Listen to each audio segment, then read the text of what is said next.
making albondigas, Mexican meatballs. And I put them all together in there.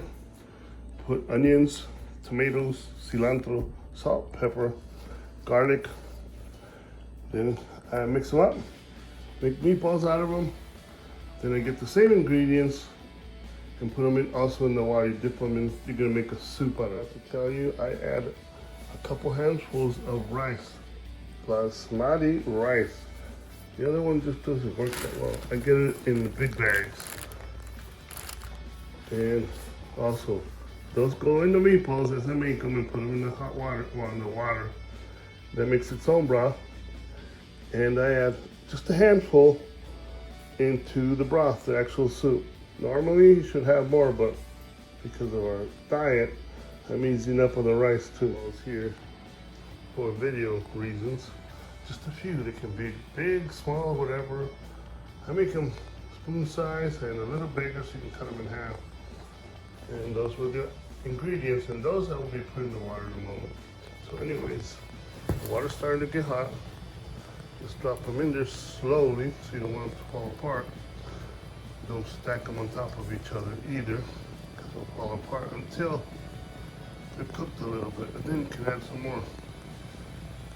There's no hurry. You know how long hamburger takes to cook, so there's no cooking times per se.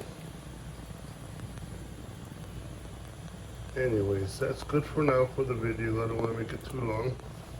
Then I'll bring my ingredients over there.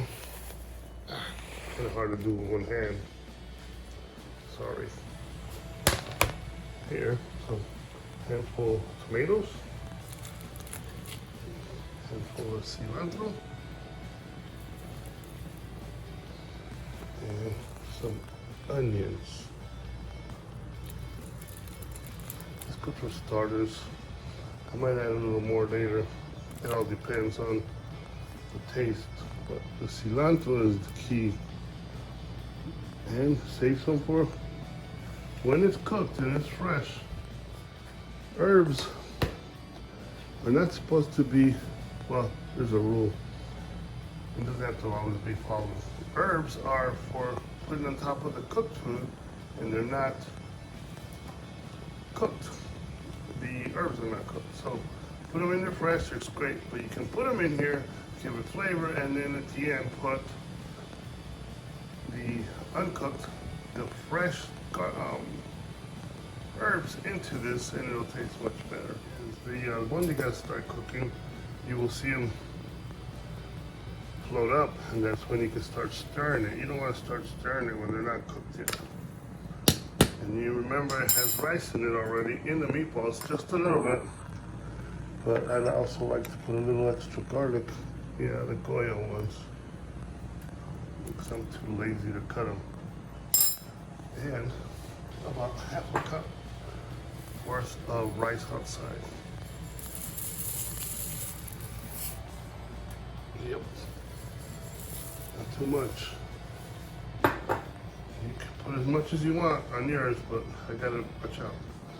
And then as it gets hot, I'll put the rest of the meatballs, let it do its business, and it will be ready to eat. Put it to a boil, soft boil. You don't want it to spill out. Right now, they're all cooked, and the rice is all cooked. So at this point, just drop it to a nice low for another 5-10 minutes.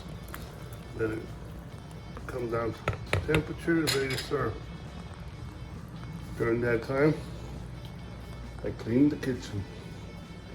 My dad raised me like I was working for him in KP in the army. He was a cook for the army. So, he said the best time to clean is while you're cooking. So when you're ready to sit down, it's all clean. There's no more cleaning.